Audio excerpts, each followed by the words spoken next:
बंधु, हम लोग आज इस कथा को शुरू करने जा रहे हैं। इसको शुरू करते हैं श्री गणेश वंदना से। गजाननं भूतगणाधिसेवितं कपितजम्बू फलचारुभक्षणम् उमासुतं शोकविनाशकारकम् नमामि जिग्नेश्वरपादपङ्कजम् शान्ताकारं भुजगशयनं पद्मनाभं सुरेशम् श्वेतवर्णं शुभांगं लक्ष्मीकान्तं कमलनयनं योगिर्विद्यानगम्यं वन्दे विष्णुभवभयहरणं सर्वलोकैकनाथं त्वमेव माता च पिता त्वमेव त्वमेव बन्धुश्च सखा त्वमेव त्वमेव विद्या द्रविणं त्वमेव त्वमेव सर्वं मम देव त्वमेव सर्वं मम देव त्वमेव सर्वं मम देव वसुदेवसुतं देवं कंसचाणूरमर्दनं देवकी परमानन्दं श्रीकृष्णं वन्दे जगद्गुरुं श्रीकृष्णं वन्दे जगद्गुरुं श्रीकृष्णं वन्दे जगद्गुरुं गुरुर्ब्रह्मा गुरुर्विष्णु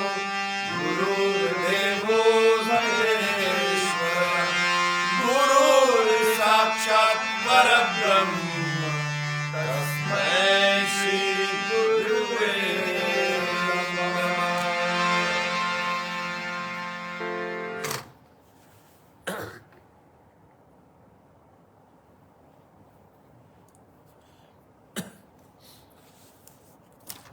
तो प्रिय बंधु, आज हम कुछ हटके करने जा रहे हैं।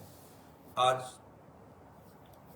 श्रद्धेय स्वामी राम सुखदास जी का पुण्यतिथि है और उस पर हम उसके जीवन, किस तरह से उन्होंने जीवन जिया है और किस तरह से हमारे को वो अफेक्ट कर रहा है, उसका जो बातें हैं उस पर कुछ ध्यान देते हैं।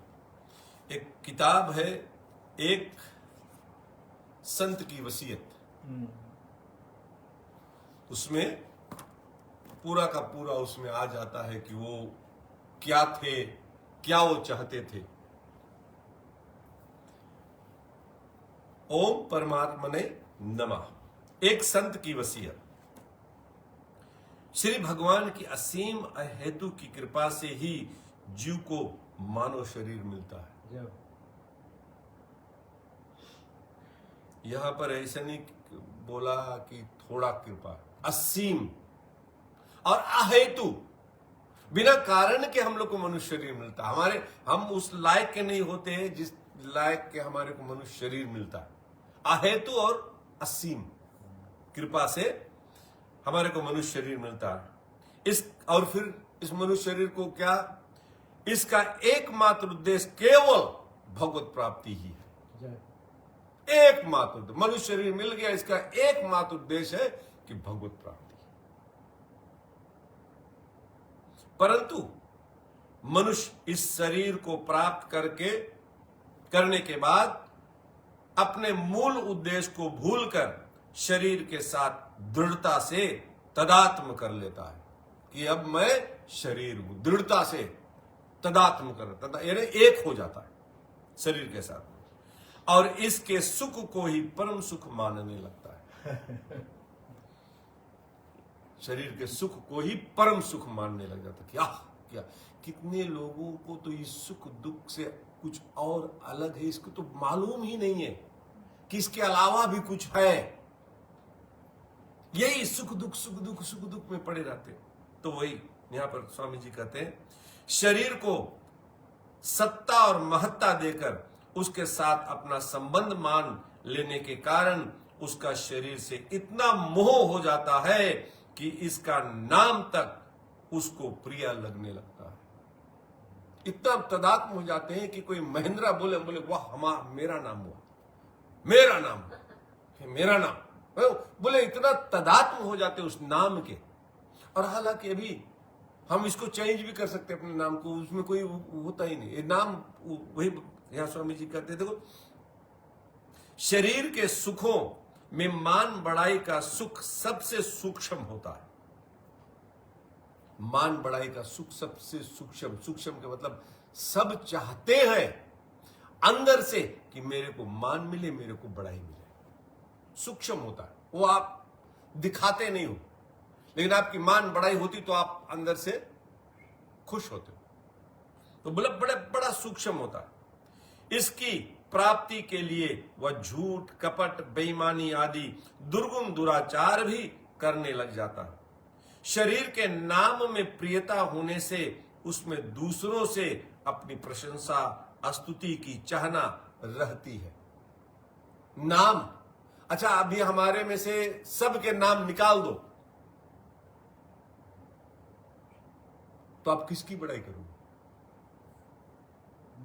सबके नाम निकाल दो, किसी के नाम ना हो तब किसकी बड़ाई? नाम से तो हमारे को बड़ाई मिलती है ना। नाम मेरा, हाँ अच्छा वो, हाँ अच्छा बहुत बड़े, वही बोले ना, हम अपनी प्रशंसा, अपनी स्तुति चाहते हैं। वह यह चाहता है कि जीवन प्रयत्न मेरे को मान बड़ाई मिले और मरने के बाद मेरे नाम की कीर्ति हो। हमारा तो चाहते कि हमारे को मान मिले, हमारे को बड़ाई मिले, नहीं? और मरने के बाद भी वो कहता है कि मेरे नाम की कीर्ति हो। उसमें अवन में रखकर हो गए, उसके बाद में आपके शरीर जब भी नाम बिके, कितना दिन कोई याद रखेगा? आपके सगे संबंधी बच्चे वगैरह भी फोटो रहेंगे, भैया इसको निकालो, कोई नहीं रखेगा। वह यह भूल जाता है कि केवल लौकिक व्यवहार के लिए शरीर का रखा हुआ नाम शरीर के नष्ट होने के बाद कोई अस्तित्व नहीं रहता। शरीर के नष्ट होने के बाद में नाम की कोई अस्तित्व नहीं होती, गया सो गया। इस दृष्टि से शरीर की पूजा, मान, आदर, यो नाम को बनाए रखने का भाव किसी महत्व का नहीं है। इस दृष्टि से कि हमारा नाम हो या तो बना रहे, नहीं, हम लोग नाम तो नहीं करते ना, हम लोग कहते हमारा नाक नहीं कट जाए, नाक नहीं कट जाए ना। मेरी नाक काट दी इन्होंने, नहीं, नाक पर हम नाक हुई, नाम नाक एक ही बात है। ब्रह्मलीन श्रद्धेय स्वामी श्री राम सुखदास जी महाराज गीता भवन स्वर्ग आश्रम में ग्रीष्म ऋतु में प्रति वर्ष पधार कर लोगों को सत्संग का लाभ देते रहे। अपनी जीवन लीला के अंतिम लगभग 4.25 वर्ष तक वे लगातार गीता भवन में ही रहे और 100 वर्ष से अधिक की आयु में भी निरंतर सत्संग करवाते रहे। करते भी रहे और करवाते भी रहे। हमारे को तो थोड़ा होता हम छोड़ देते, नहीं सत्संग नहीं होना, 100 से ऊपर। त्याग एवं वैराग की मूर्ति श्री स्वामी जी महाराज की वसीयत साधकों के लिए आदर्श एवं अनुकरणीय है। ये आदर्श अनुकरणीय, इसीलिए मैं ये ढूंढ कर लाया, मैं कहा कि इनको आज हम देख ले कि ये कौन सी हस्ती थी।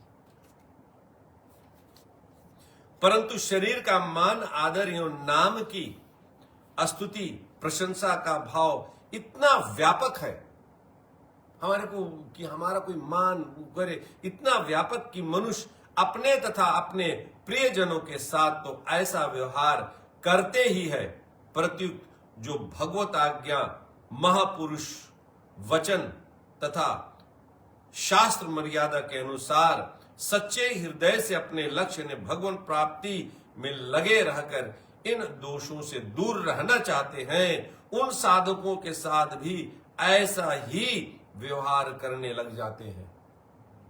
नाम बड़ाई के व्यवहार जो इनसे हटना चाहता उन पर भी थोप देते हैं कि महाराज बड़े अच्छे, महाराज ऐसे, महाराज ऐसे, महाराज उनकी नाम बड़ाई करने लग जाते हैं। बोले जैसे हम लोग अपना नाम मान बड़ाई चाहते हैं, वैसे हम लोग औरों की मान बड़ाई करने लग जाते हैं ना। उन साधकों के साथ अधिक क्या कहा जाए, उन साधकों का शरीर निष्प्राण होने पर भी उनकी स्मृति बनाए रखने के लिए उस शरीर को चित्र में आबद्ध करते हैं, यो उनको बहुत ही साज सज्जा के साथ अंतिम संस्कार स्थल तक ले जाते हैं। जो गुजर जाते हैं ना, जो महात्मा लोग गुजर जाते हैं तो क्या करते हैं लोग, उनकी फोटो उतार लेते हैं और फोटो को सजा सजा कर रखते हैं। या तो जो अंतिम यात्रा होती है ना, उस पर खूब सजा सजा कर लेकर जाते हैं।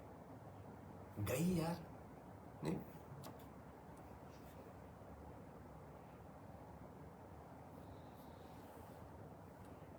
यहां पर बोले संस्कार, हाँ तक विनाशी नाम को अविनाशी बनाने का प्रयास में वे इस संस्कार स्थल पर छतरी, चबूतरा या मकान, स्मारक आदि बना देते हैं, सब बना देते हैं।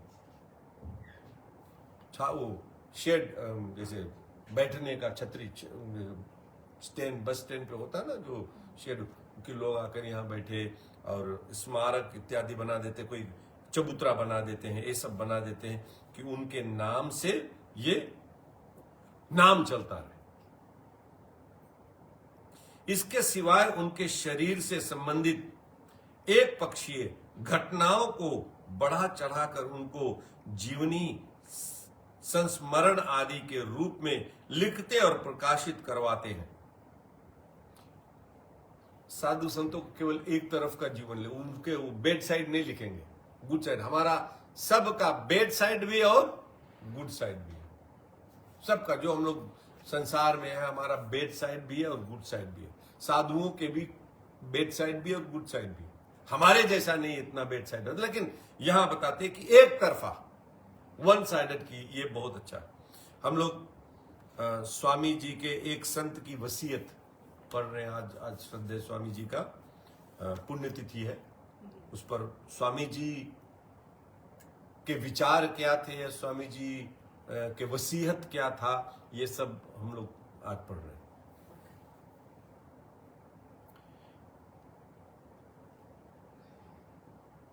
कहने को तो वे अपने आप को उन साधकों का श्रद्धालु कहते हैं, पर काम वही करते हैं जिसका वे साधक निषेध करते हैं। श्रद्धा तत्व अविनाशी है, ये बड़ा अच्छा मेरे को लगा था। बोले श्रद्धा, वो श्रद्धा तत्व है, तो ट्रस्ट है, जो भगवान पर भरोसा है, वो अविनाशी है। वो तत्व जो है ना, वो अविनाशी। अतः उन साधकों के अविनाशी सिद्धांतों तथा वचनों पर ही श्रद्धा होनी चाहिए। श्रद्धा किस पर होनी चाहिए? कि उनके वचनों पर, जो अविनाशी वचन, जो भगवान के प्रति वचन है, उनको पकड़ो, राइट, ना कि विनाशी देह या नाम में। विनाशी देह और नाम में नहीं। नाशवान शरीर तथा नाम में तो मोह होता है, श्रद्धा नहीं। उसमें मोह होता है, श्रद्धा नहीं।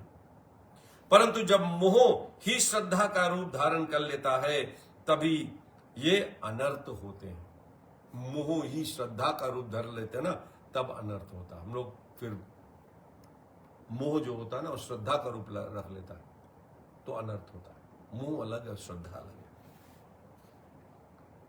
अतः भगवान के शाश्वत, दिव्य, अलौकिक श्री विग्रह की पूजा तथा उनके अविनाशी नाम की स्मृति को छोड़कर इतना ही करना चाहिए। भगवान के जो शाश्वत, दिव्य, अलौकिक श्री विग्रह की पूजा और उसके फोटो, भगवान के फोटो की भी पूजा तथा उनके अविनाशी नाम की स्मृति को छोड़कर इन नाशवान शरीरों तथा नामों को महत्व देने से न केवल अपना जीवन ही निरर्थक होता है, प्रत्यु अपने साथ महान धोखा भी होता है। हम फंसे रहते हैं।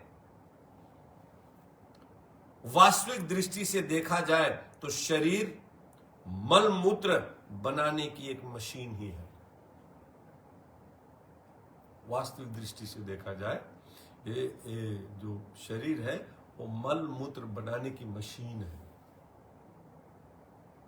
इसमें उत्तम से उत्तम भोजन, राइट, या भगवान का प्रसाद खिला दो तो मल बनकर निकल जाएगा, तथा उत्तम से उत्तम पेय या गंगा जल पिला दो तो वह मूत्र बनकर निकल जाएगा। दो ही चीज करता, मल मूत्र बनाता है, ये उसका मशीन है। बढ़िया से बढ़िया डालो उधर, मल मूत्र ही निकलेगा, ये मशीन है। बहुत पहले मैंने स्वामी जी का ये किसी पुस्तक में ये जो मल मूत्र का वो मैंने पढ़ा था। देखो कितना, जब तक प्राण है, जब तक प्राण है तब तक तो यह शरीर मल मूत्र बनाने की मशीन है, और प्राण निकल जाने पर यह मुर्दा है। इनको छू लेने पर भी स्नान करना पड़ता है। जैसे प्राण निकला फिर इसको कोई छुआ तो स्नान करना पड़ेगा, नहीं अपवित्र हो गए।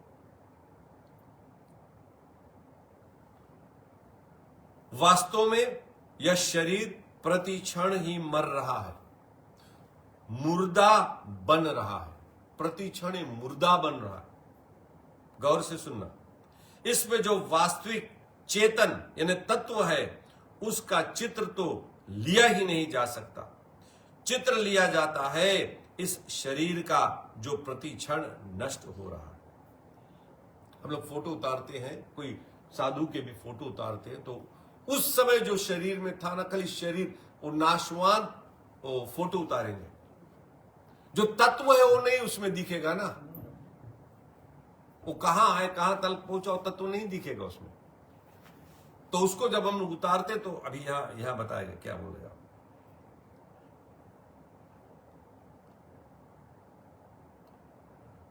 चित्र लिया जाता है उस शरीर का तो प्रतिक्षण नष्ट हो रहा है, इसलिए चित्र लेने के बाद शरीर भी वैसा नहीं रहता। अभी लिया 1 घंटा बाद में वो शरीर वैसा नहीं है ना, वो चेंज हो गया। तभी तुम लोग बोलते अरे ऐसे तुम लगता था देखे में, अरे पहले तुम ऐसे रहा, ये बोलते पहले आप ऐसे लग रहे देखने में, हाँ क्योंकि सब चेंज हो रहा है ना। इसलिए चित्र की पूजा तो असत्य यानी नहीं की ही पूजा हुई, चित्र की पूजा। क्योंकि हम लोग कितने लोग चित्र की पूजा ही करते हैं, गुरु बना लेते ना, गुरु को भगवान के आगे रख देते, भगवान पीछे हो जाता है, तो हम लोग चित्र की पूजा करने लग जाते ना कि गुरु। और यहां वही बोलते कि चित्र क्या है, नहीं, असत्य है। चित्र में चित्रित शरीर निष्प्राण रहता है। जो चित्र में जो चित्रित है ना, फोटो है, उसमें हमारा अगर फोटो है तो वो फोटो निष्प्राण है कि नहीं, उसमें प्राण नहीं ना, वो फोटो में निष्प्राण है। तो चित्र में जो चित्र है वो निष्प्राण है। अतः हाड़ मांस में अपवित्र शरीर का चित्र तो मुर्दे का भी मुर्दा हुआ। समझ में आया? जो हम लोग फोटो की अगर पूजा करता है तो जानो मुर्दे का भी मुर्दा हुआ। हम लोग एवरी टाइम मर रहे हैं ना, तो हम लोग ये शरीर मुर्दा है, इसका चित्र हम लोग ले लिया ना, तो ये चित्र मुर्दे का मुर्दा हुआ कि नहीं? नहीं, मुर्दे का मुर्दा हुआ, क्योंकि हम लोग हर समय मर रहे हैं तो मुर्दा है ना, मुर्दे का मुर्दा हुआ। हम अपनी मान्यता से जिस पुरुष को महात्मा कहते हैं वह अपने शरीर से सर्वथा संबंध विच्छेद हो जाने से ही महात्मा है, न कि शरीर से संबंध रहने के कारण। जिसको हम लोग महात्मा कहते हैं ना, शरीर से वो लोग संबंध विच्छेद कर लिया, तो शरीर से कुछ लेना देना नहीं है। हम लोग शरीर को फोटो उतार कर शरीर से ही पूजा करने लग जाते हैं, उसको चित्र, उसके चित्र को ही पूजा करने लग जाते हैं। हालांकि वो तो छोड़ दिया उन्होंने कि मैं शरीर नहीं हूं, शरीर मेरा नहीं है, तो हम लोग उसको पूज रहे जो वो कहता है कि मेरा नहीं है, मैं नहीं हूं।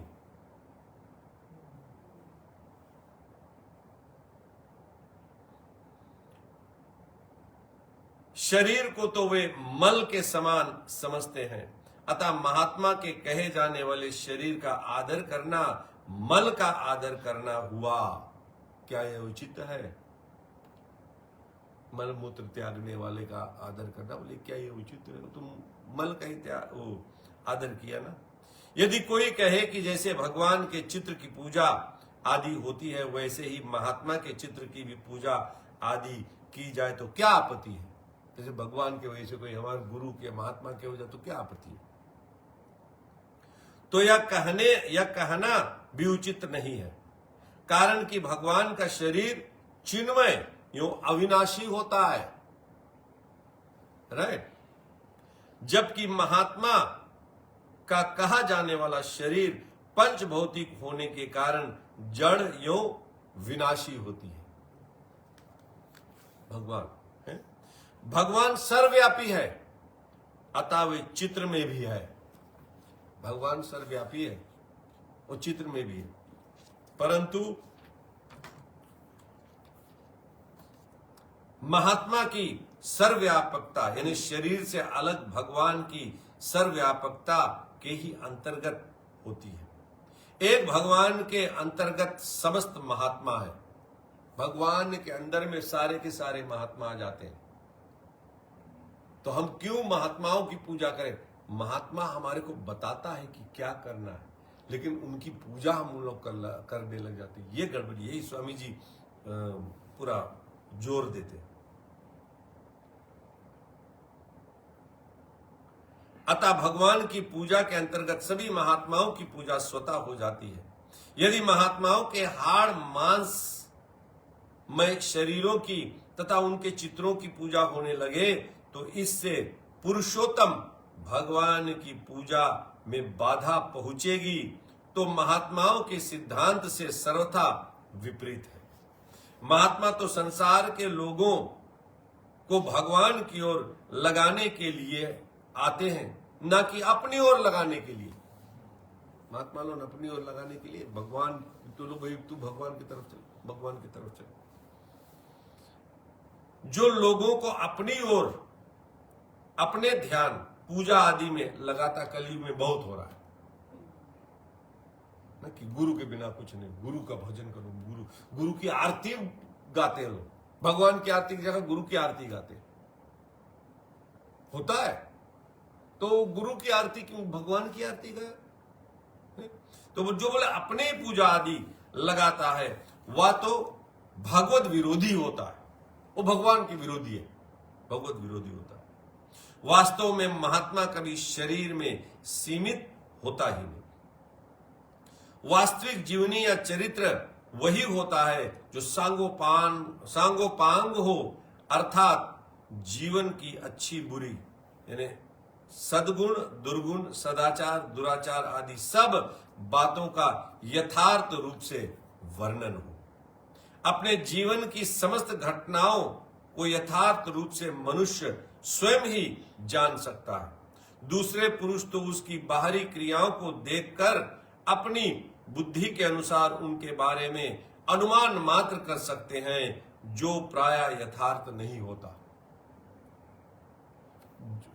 किसी के जीवन में हम लोग देखेंगे तो हम लोग कल ऊपर ऊपर बाहर बाहर अभी हुआ ऐसे तो वो देखते हैं ना, लेकिन पूरा जीवन देखो तो पूरा जीवन उनका अलग है और ये जीवन अलग है जो अभी हम लोग को दिख रहा है।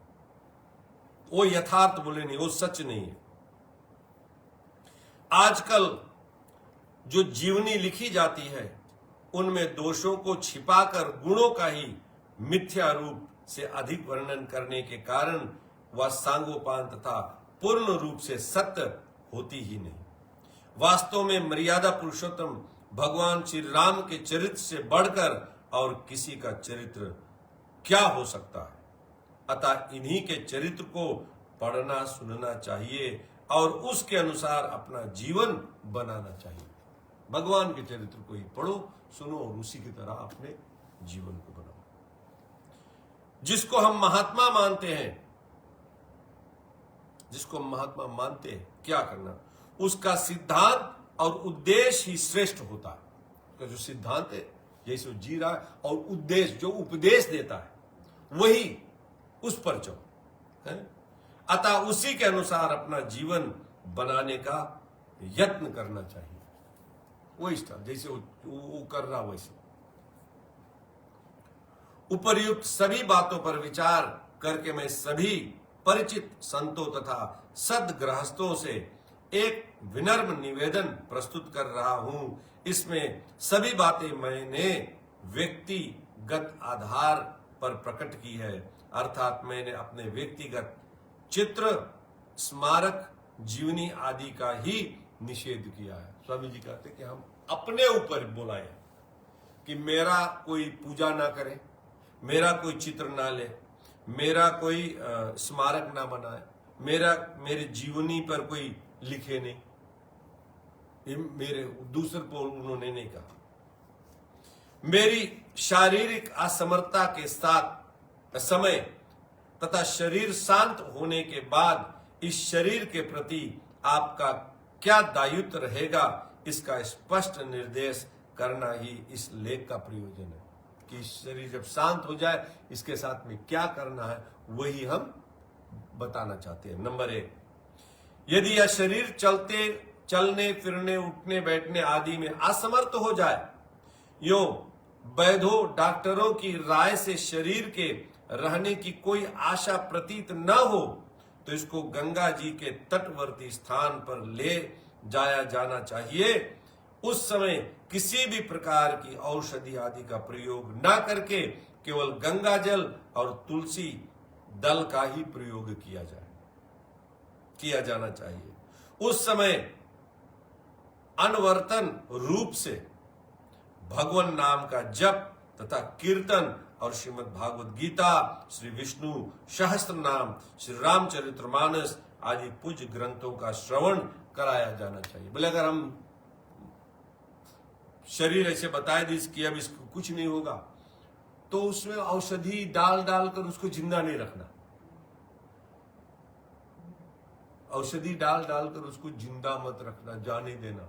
गंगा जी के किनारे ले जाना, उसमें गंगा जल से स्नान कराना, गंगा जल छोड़ना और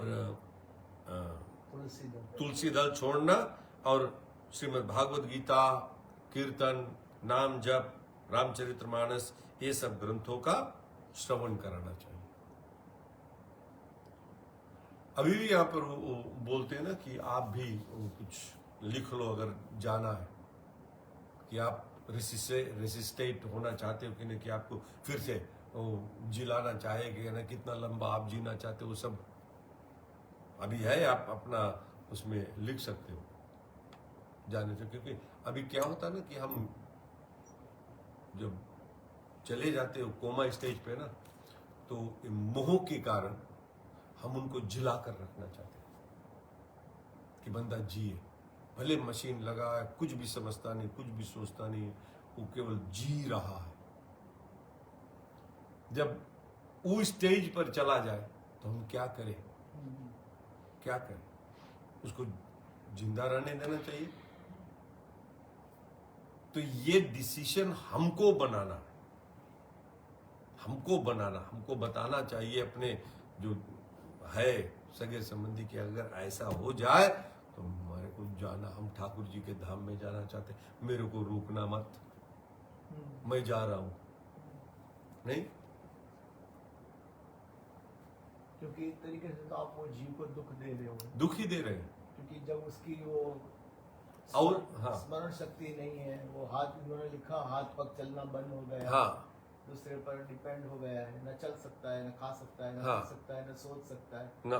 फिर आप उसको खाली जिलाने के लिए बस जिला ही रहे हो, तो उसको तो पता ही नहीं, उसे अच्छा जाने दो। और हाँ, हम तो ऐसे सोचते कि जैसे कोई मशीन वगैरह नहीं रहे और बंदा चला जाए तो उसको जाने दो, मशीन में लगाकर जिंदा कर क्यों, ऐसे सोचो कि मशीन नहीं है, जा रहा है तो जाने दो। 50-100 साल पहले कहाँ एक भी मशीन सही। हाँ। और वैसे भी वो रह कर अगर जिंदा भी हो जाए या जिंदा क्या उखाड़ लेगा, जीवन भर तो कुछ उखाड़ा नहीं ना, उन्होंने भगवान का नाम कभी लिया ही नहीं है? अब थोड़ा और जिलाकर क्या करोगे, नाम तो लेगा नहीं, केवल दुख ही पाएगा वो। नहीं, हम लोग यही तो मोह है, मोह के कारण हम जानते हैं किसी को, सिडनी में थे, उसकी माँ ऐसे ही वो मशीन पर थी, 2 साल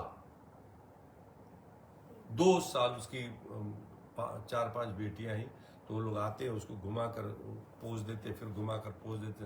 2 साल ऐसे उसको कहते हैं वेजिटेबल्स ना, वेजिटेबल की तरह पड़ी थी। एक कोई संत आया जिसको ये मानते थे, उसने कहा कि क्या है, निकालो इसको, ये बेचारी दुख पा रही, न सोच रही, न केवल पड़ी है। तब जैसे निकाला वैसे चली गई, बात खत्म हो गई। जिला उसको जो भगवत प्राप्ति करने के लिए कुछ मिस कर गया हो, है। स्वामी जी कहते हैं ना, स्वामी जी की बात है, कहते हैं हम अगर आए, हम यहां आते अगर और भक्ति नहीं करते तो आप जानते हो हमने एक बंदे का सीट छीन लिया है। एक बंदे का सीट हमने छीना है, क्योंकि हम लोग जब मां के गर्भ में जब वो आता है ना, तो कितने वो जीव आता है पहोड़ कर, वो फाइट करता है, उसमें से एक को ही मिलता है। बोले तू अगर यहां आया और कुछ किया ही नहीं, तूने दूसर का वो सीट छीन लिया। आप धरती का बोझा बनकर चला गया, दूसर का सीट छीन लिया। शायद वो तेरे से अच्छा करता, कुछ भगवान का नाम ले लेता। नहीं तो ये सोचो कि हम किसी का सीट छीना है तो हम इसको, इस सीट को सार्थक करते हैं। दूसरा, इस शरीर के निष्प्राण होने के बाद इसका गोपी चंदन यो तुलसी माला के सिवाय पुष्प, इत्र, गुलाल आदि का प्रयोग बिल्कुल नहीं करना चाहिए। उसके ऊपर कुछ छोड़ना नहीं, केवल गोपी चंदन और तुलसी माला। निष्प्राण शरीर को साधु परंपरा के अनुसार कपड़े की झोली में ले जाया जाना चाहिए, न कि लकड़ी आदि से निर्मित विमान आदि में।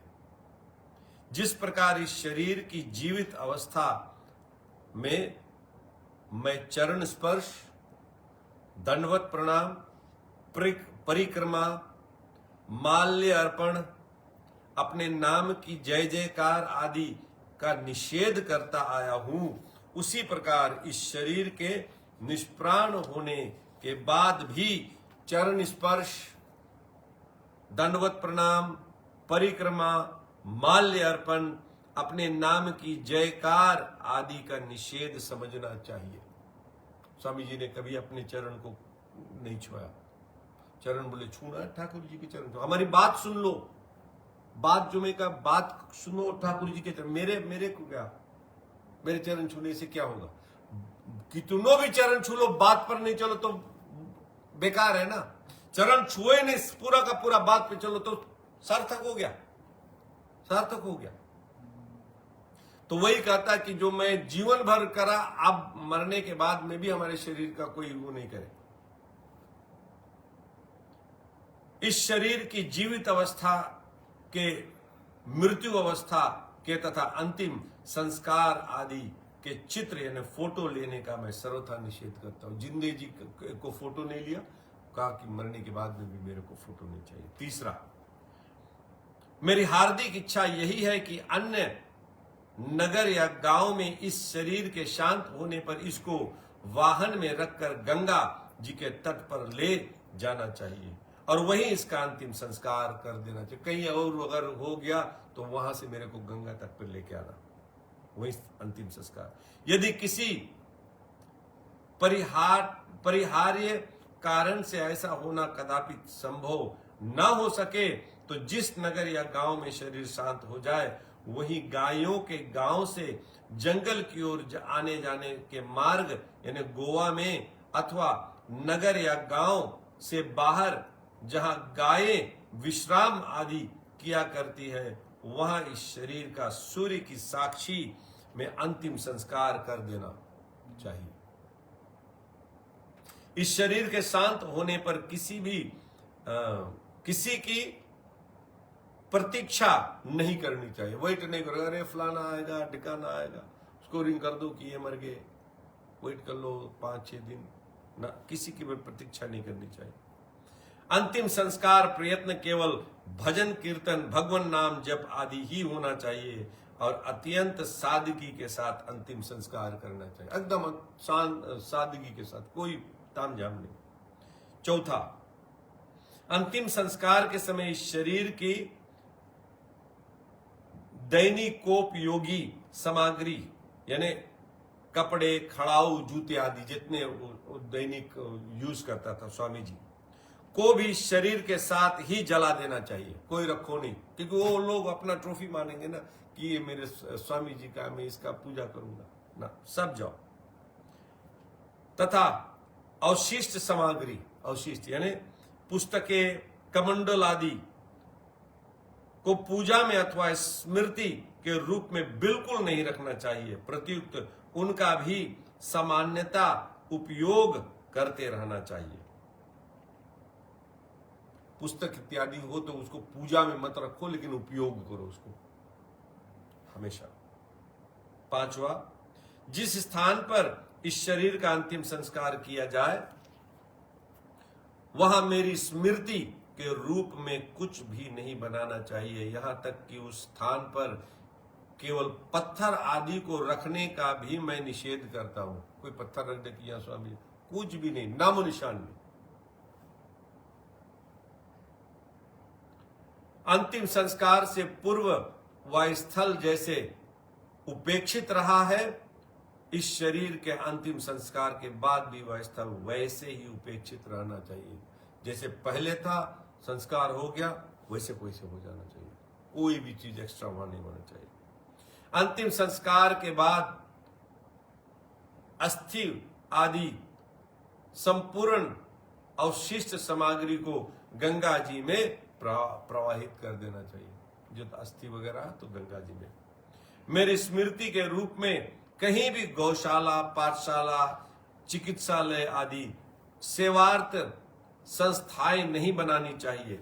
अपने जीवन काल में भी मैंने अपने लिए कभी कहीं किसी मकान आदि का निर्माण नहीं कराया है और इसके लिए किसी को प्रेरणा भी नहीं की है।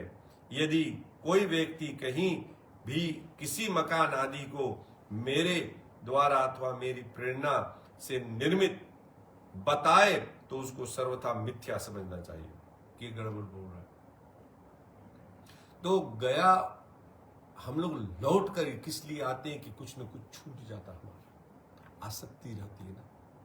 स्वामी जी कोई से आसक्ति नहीं लिए, तो मतलब कि वो तो ठाकुर जी के धाम में ही गए, कहीं पर भी उन्होंने कुछ छोड़ा तक नहीं।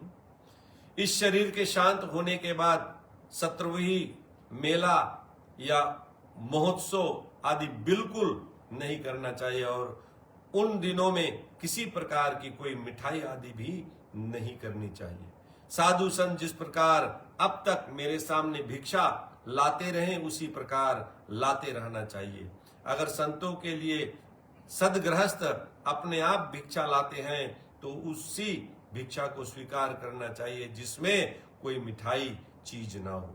अगर कोई साधु या सदगृहस्थ बाहर से आ जाए तो उसके भोजन व्यवस्था में मिठाई बिल्कुल नहीं बनानी चाहिए, प्रत्युत उसके लिए भी साधारण भोजन बनाना चाहिए, सबदम सब कुछ साधारण, क्योंकि इसमें हम हमारे को इच्छा रहती है ना कि खाने के बाद में कुछ मिठाई हो। तो वो जो बात आई थी कि रस, हमारी रस सही, मिठाई तो मिले ना मिले उससे पहले उसका रस आ जाती है, रस बुद्धि इतनी पावरफुल है सही कि अभी तो मिली नहीं है, फिर भी जीभ में पानी आ गया। हाँ, तो ये जो सादगी से ये बात क्लियर होती है। देखो ये बात धीरे धीरे हमारे को लाना चाहिए। किस लिए यहाँ पर स्वामी जी ने कहा कि ये एक उदाहरण है, एक बेंचमार्क है। वो बता रहे हैं कि जिसको भजन करना है भैया ऐसे करो, ऐसे करो। अब नहीं करना है उसके लिए तो कोई एक गाइडलाइन पढ़ने की जरूरत ही नहीं है, क्योंकि वो फॉलो ही नहीं करने वाला है, तो उसके लिए तो फिर ये व्यर्थ है सब। सातवां, इस शरीर के शांत होने पर शोक अथवा शोक सभा आदि नहीं करने चाहिए। कोई रोना पिटना, कोई शोक सभा कुछ नहीं।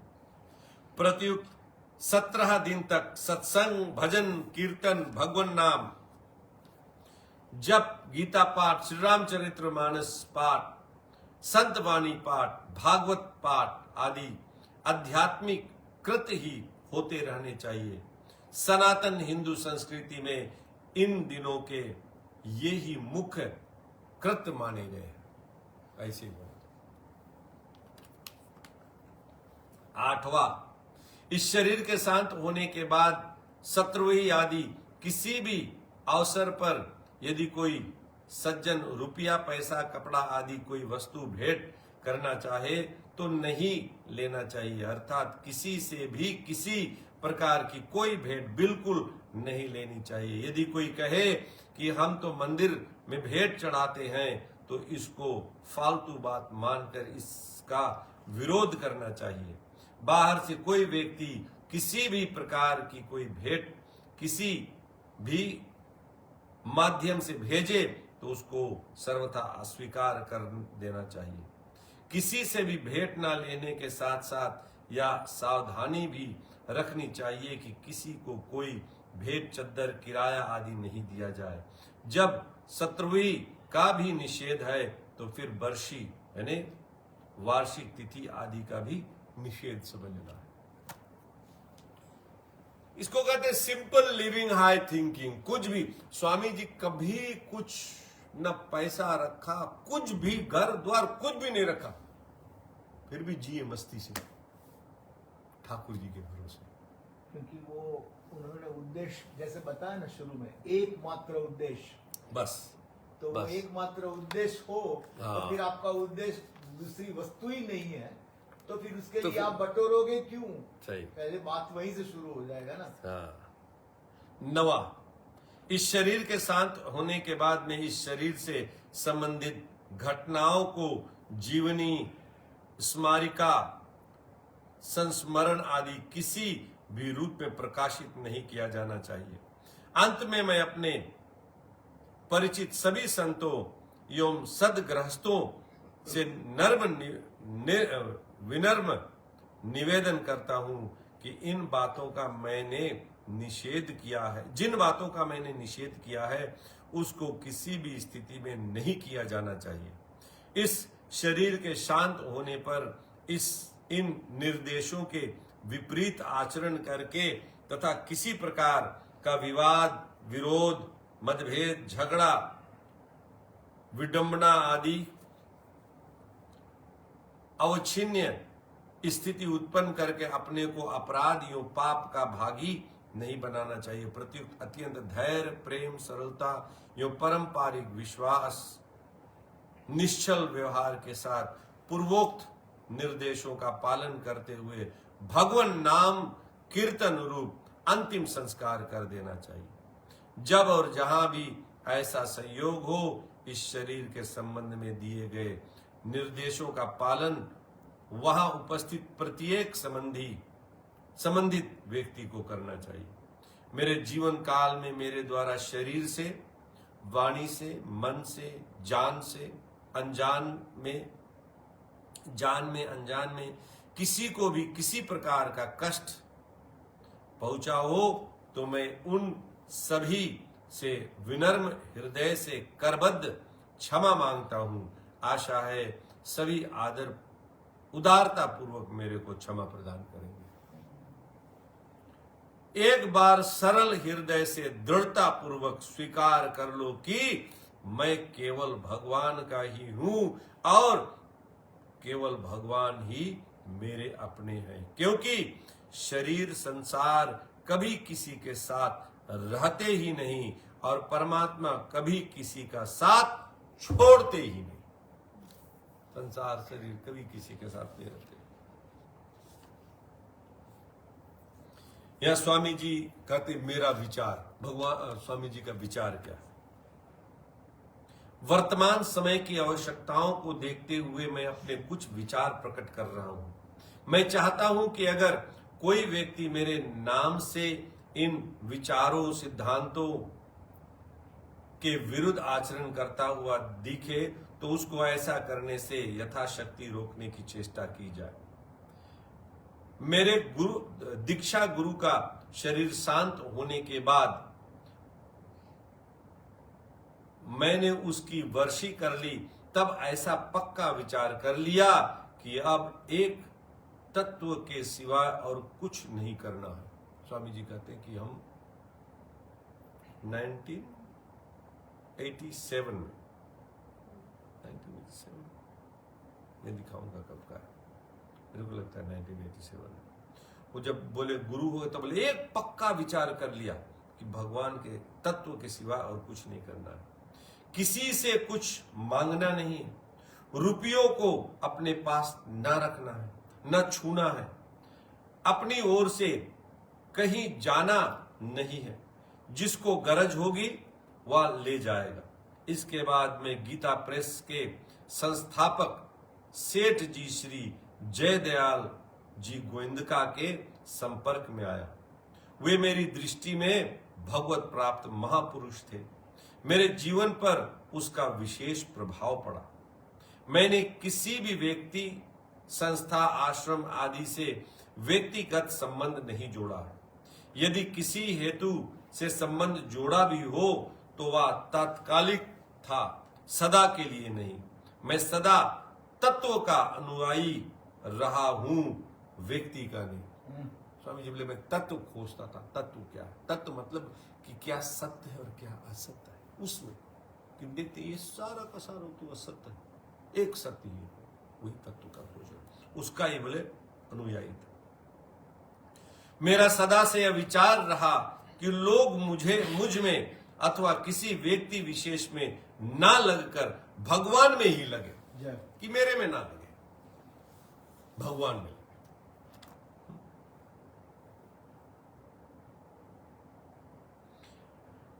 व्यक्ति पूजा का मैं कड़ा निषेध करता हूं। मेरा कोई स्थान, मठ अथवा आश्रम नहीं है, मेरी कोई गद्दी नहीं है, और ना ही मैंने किसी को अपना शिष्य, प्रचारक अथवा उत्तराधिकारी बनाया है। ये कोई शिष्य भी स्वामी जी ने नहीं किया। मेरे बाद मेरी पुस्तकें ही साधकों का मार्गदर्शन कराएगी, जो कि आज हो रहा है। स्वामी जी के पुस्तक कहाँ, स्वामी जी चले गए, हम लोग आज पुस्तक पढ़ कर हमारे मार्गदर्शन हो रहे हैं।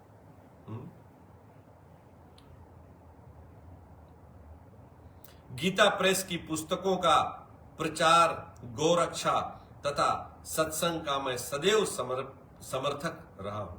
मैं अपना चित्र खींचने, कभी कोई उसको फोटो भी उतारना चाहा ना तो उतर नहीं पाया। कितने लोग पहले वो रील का होता था ना, वो फोटो उतार कर जब रील सफा कराते तो उसमें ब्लैंक आती थी।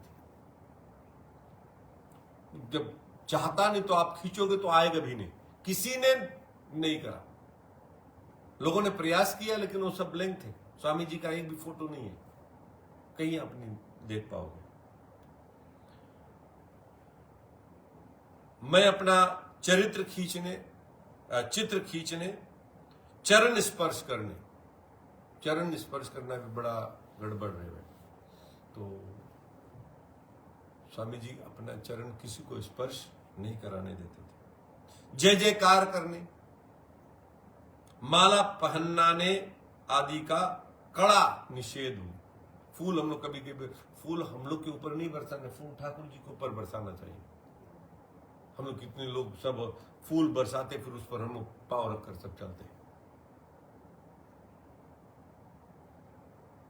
मैं प्रसाद या भेंट रूप से किसी को माला, दुपट्टा, वस्त्र, कंबल आदि प्रदान नहीं करता। मैं खुद भिक्षा से ही शरीर निर्वाह करता।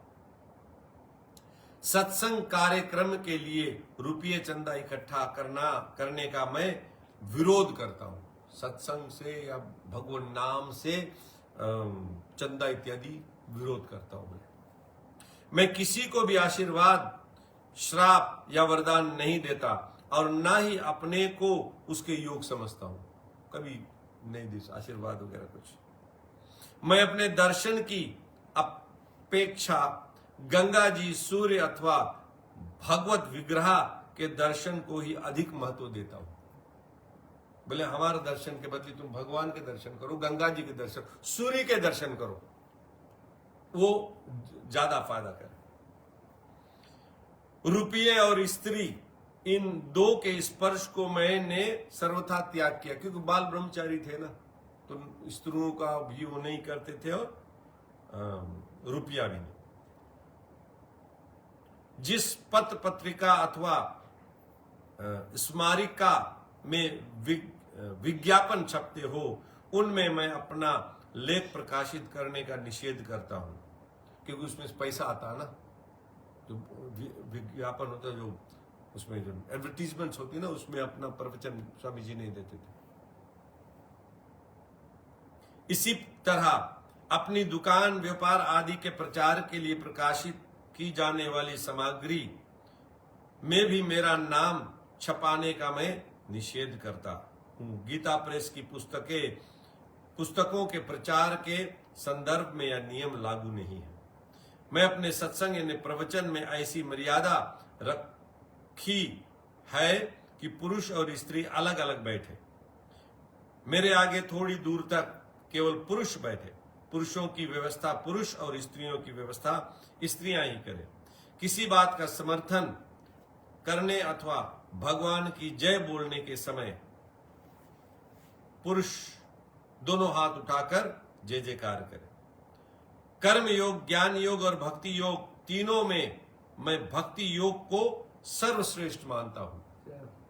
तीन है, अपना बताए कि मैं क्या चाहता हूं, समझता हूं ना। और भगवत और परम प्रेम की प्राप्ति में ही मानव जीवन की पूर्णता मानता हूं। मानव जीवन की पूर्णता भगवत प्रेम मिल जाए, परम प्रेम की प्राप्ति मिल जाए, भगवान प्रेम की प्राप्ति, यही जानो मनुष्य शरीर की सार्थकता है। जो वक्ता अपने को मेरा अनुयायी अथवा कृपा पात्र बताकर लोगों से मान बढ़ाई करवाता है, रुपया लेता है, स्त्रियों के संपर्क में रखता है, भेंट लेता है अथवा वस्तुएं मांगता है, उनको ठग समझना चाहिए। जो मेरे नाम से रुपये इकट्ठा करता है वह बड़ा पाप करता है, उसका पाप क्षमा करने योग्य नहीं है। बोल बाके बिहारी लाल की। अंतिम प्रवचन। स्वामी जी कब तक प्रवचन देते थे?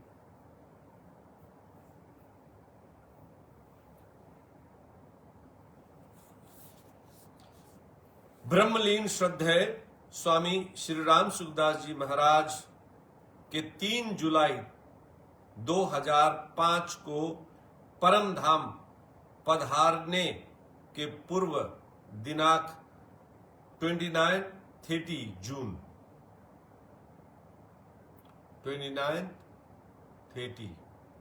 19 और 30 जून 2005 को गीता भवन स्वर्ग आश्रम में दिया गया अंतिम प्रवचन।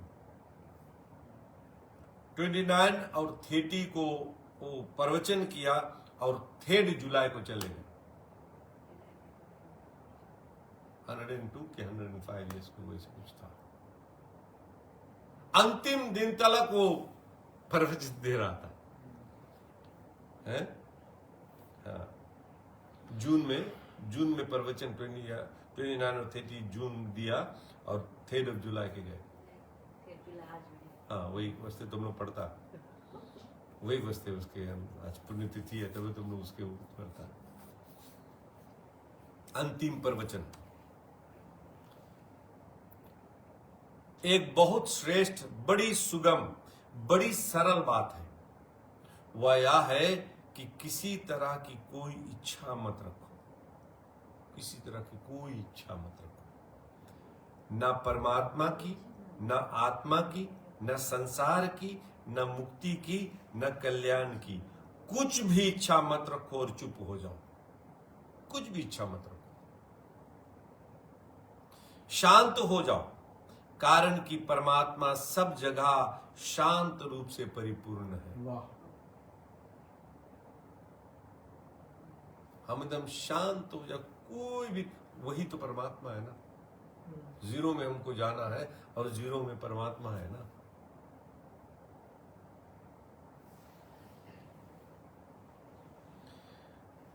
स्वतः स्वाभाविक सब जगह परिपूर्ण है। भगवान स्वतः है, स्वाभाविक और सब जगह परिपूर्ण है। कोई जगह ऐसा नहीं है कि नहीं है। कोई इच्छा ना रहे, किसी तरह की कोई कामना ना रहे, तो एकदम परमात्मा की प्राप्ति हो जाए, तत्व ज्ञान हो जाए, पूर्णता हो जाए। यह सब का अनुभव है कि कोई इच्छा पूरी होती है, कोई इच्छा नहीं होती। सब इच्छाएं पूरी हो जाए यह नियम नहीं है। इच्छाओं को पूरा करना हमारे वश की बात नहीं है। इच्छाओं को पूरा करना हमारे वश की बात नहीं है, पर इच्छाओं को त्याग कर देना हमारे वश की बात है। इच्छाओं की पूरा करने में हमारी बस की, लेकिन इच्छाओं का त्याग कर देना बोले हमारी बस की बात है। नहीं, कितना सुंदर बात है।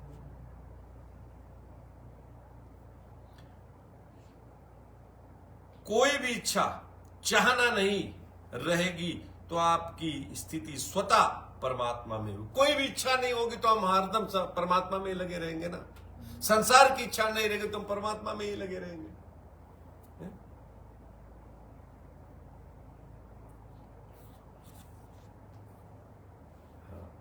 चाहना नहीं रहेगा तो आपकी स्थिति स्वतः परमात्मा में होगी। आपको परमात्मा तत्व का अनुभव हो जाएगा। कुछ चाहना नहीं, कुछ करना नहीं, कहीं जाना नहीं, कहीं आना नहीं, कोई अभ्यास नहीं, बस इतना ही बात है। इतने में ही पूरी बात हो गई। इच्छा करने से ही हम संसार में बंधे हैं। इच्छा सर्वथा छोड़ते ही सर्वत्र परिपूर्ण परमात्मा में स्वतः स्वाभाविक स्थिति है। कोई भी इच्छा नहीं, जीरो मांगे।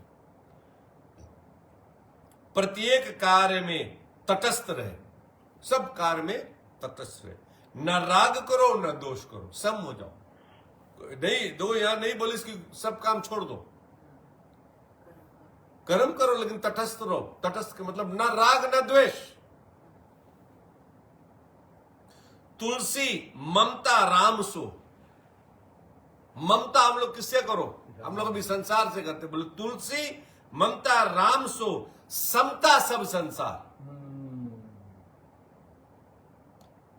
राग न रोष न दोष दुख, दास भय भव पार। एक ममता राम से कर लो, समता सब संसार में, समता मिडिल में आ जाओ सब। न राग न रोष न दोष न दुख, दास भय भव पार। दास भव पार। एक क्रिया है और एक पदार्थ। एक क्रिया है और एक पदार्थ है। क्रिया मतलब काम और पदार्थ मतलब चीज। एक क्रिया है, एक पदार्थ। क्रिया और पदार्थ या प्रकृति है। क्रिया और पदार्थ दोनों से संबंध विच्छेद करके एक भगवान के आश्रित हो जाए, भगवान के शरण हो जाए। बस जाते जाते स्वामी जी बताए शरण आ जाए, भगवान के शरण। सब इच्छाएं छोड़कर भगवान के शरण हो जाए, बस। उसमें आपकी स्थिति स्वतः है। भगवान के शरण में हमारी स्थिति स्वतः, क्योंकि हम वहीं से तो निकल कर आए हैं ना। वही के टुकड़े हैं तो हम उसके यहां जाएंगे तो स्वतः। स्वतः मतलब नेचुरल है। भूमा अचल शाश्वत अमल सम, ठोस है तू सर्वदा। ऐसे परमात्मा में आपकी स्वाभाविक स्थिति है। स्वप्न में एक स्त्री का बालक खो गया। वह बड़ी व्याकुल हो गई, पर जब नींद खुली तो देखा कि बालक तो साथ में ही सोया है। तात्पर्य है कि जहां आप है वहां परमात्मा पूरे के पूरे विद्वान है। आप जहां है वहीं चुप हो जाओ। चुप का मतलब सब इच्छाएं, कोई इच्छा ही नहीं रखो, इसको मतलब चुप हो गए। परमात्मा सब जगह है ना। अभी हम लोग स्वप्न में है, अपने लड़के को ढूंढ रहे हैं। आंख खुली तो ठाकुर जी सब जगह जगह है, हर जगह। यह था 29 जून का प्रवचन 4 बजे। अब एक श्रोता पूछ रहा है, कल आपने बताया कि कोई चाहना ना रखे। तो हम लोग बोले काम कैसे हुई ना। इच्छा छोड़ना और चुप होना दोनों में कौन ज्यादा फायदा करता है? इच्छा छोड़ना और चुप होना, इसमें कौन ज्यादा फायदा? स्वामी जी, मैं भगवान का हूं और भगवान मेरे हैं, मैं और किसी का नहीं हूं और कोई मेरा नहीं है, ऐसा स्वीकार कर लो। इच्छा रहित होना और चुप होना, ये दोनों बातें एक ही है। इच्छा कोई करनी ही नहीं, भोगों की, न मोक्ष की, न प्रेम की, न भक्ति की, न अन्य किसी की। हम जब हो गए उनके तो हो गए ना, हमारे कोई भी चीज की इच्छा नहीं है। श्रोता, इच्छा नहीं करनी पर कोई काम करना हो तो, इच्छा नहीं कर लेकिन कोई काम करे, हम लोग बोले कि बिना काम करे तो कैसे हुए ना, हम लोग काम तो करे पड़ी ना, काम करे के लिए तो मेरी इच्छा होनी चाहिए। तो स्वामी जी बताते हैं, काम उत्साह से करो, आठों प्रहर करो, उत्साह से करो काम आठों पर कोई इच्छा मत करो। काम करो खूब, इच्छा मत करो है? इस बात को ठीक तरह से समझो, दूसरों की सेवा करो, उनका दुख दूर करो, पर बदले में कुछ चाहो मत। सेवा कर दो और अंत में चुप हो जाओ। सेवा करके अंत में चुप हो जाओ। कहीं नौकरी करो तो वेतन भले ही ले लो, पर इच्छा मत रखो। वेतन तो मिले, नौकरी करोगे तो वेतन मिले ना, वही चीज आएगी, लेकिन इच्छा मत करो।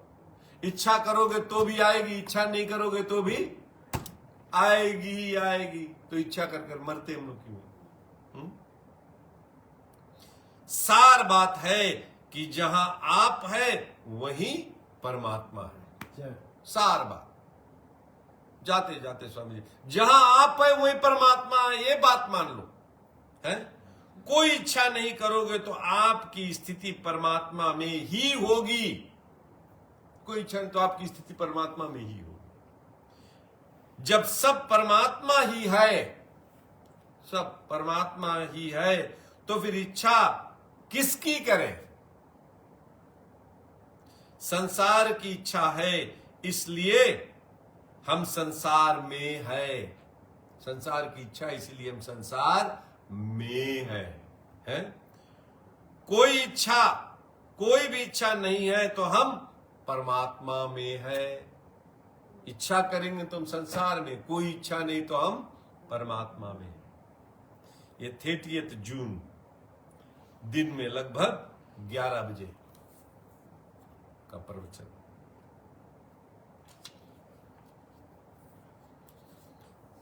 ओम श्री परमात्मने नमः। सच्ची और पक्की बात, यदि आपको दुख, अशांति, आफत चाहिए, ये 3 चीज, यदि आपको दुख, अशांति और आफत चाहिए तो शरीर, संसार से संबंध जोड़ लो और उनको अपना मान लो। आफत, दुख और अशांति चाहिए तो संसार और शरीर से संबंध जोड़ लो, उनको अपना मान लो, सब आफत, अशांति सब आ जाएगी। और बड़ा से लिखा है देखो, और यदि सुख, शांति, आनंद, मस्ती चाहिए तो परमात्मा से संबंध जोड़ लो, उनको अपना मान लो। चुनाव आपके हाथ में है। Choice is yours. बोल बाके बिहारी लाल की। अब स्वामी जी का जो बहुत सुंदर कीर्तन है वो एक हो जाए।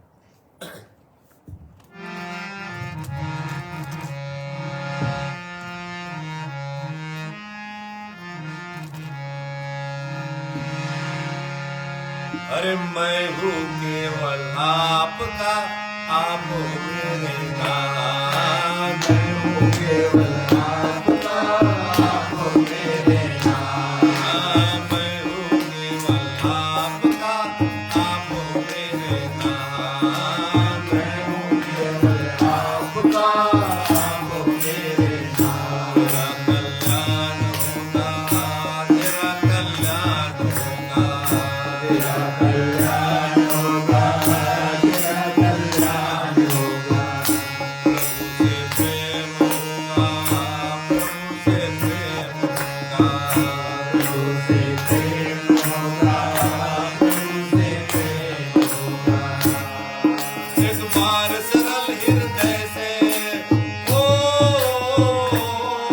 एक बार सरल हृदय से स्वीकार करो सब हाथ, एक बार सरल हृदय से स्वीकार करो सब हाथ।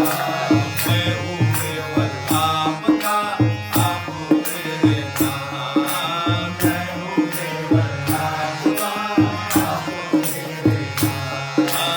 मैं हूँ केवल आपका, आप हो मेरे नाथ। मैं हूँ केवल आपका, आप हो मेरे नाथ। स्वामी जी की वाणी है ये हो,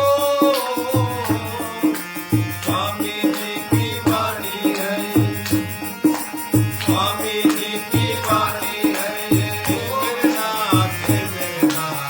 स्वामी जी की वाणी है ये मेरे नाथ, हे मेरे नाथ।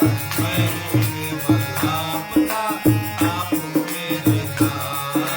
मैं हूँ केवल आपका, आप हो मेरे नाथ।